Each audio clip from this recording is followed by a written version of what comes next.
I'm here in the Korean National Assembly.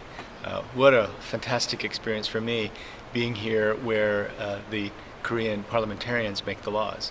One interesting thing about this particular room, it's the most high-tech assembly room I've ever seen. Computer screens everywhere, instantaneous voting, and now many other countries are trying to borrow the technology in order to make the workings of their Congresses as efficient as here in Korea. You know, some years before I was born here in this country in the early 1950s, Korea had a GNI per capita of less than $100, poorer than many African countries. In the list of 130 countries, they were ranked 101st in terms of their GDP. And now with a GNI per capita of over $23,000, it's one of the most rapidly growing, quickly developing countries. The OECD just announced that the PISA scores of educational achievement were the highest in the world.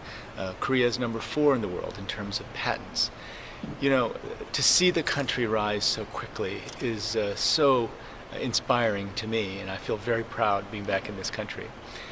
On this trip, we were able to join many other authorities in opening the Green Climate Fund, and of course climate change is such an enormous issue. We salute the Korean government for taking the responsibility to host the Green Climate Fund and hope it's so hugely successful. We also opened up our own office here. And opening up our office here is so symbolic because we're now opening up the office not as a place that will provide support, because Korea has graduated from IDA and has now become a donor. But we're going to tap into the enormous amounts of expertise in this country in order to share it with the rest of the world. This is going to be a knowledge hub where we build the science of delivery.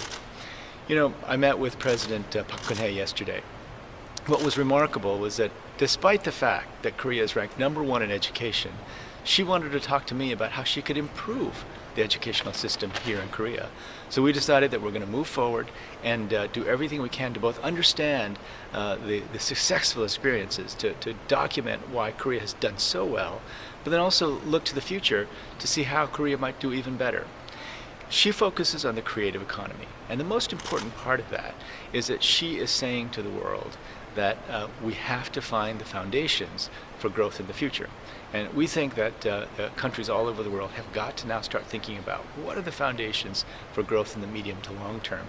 Thinking about innovation, thinking about how a country can create innovators. These are some of the critical issues that every country must face.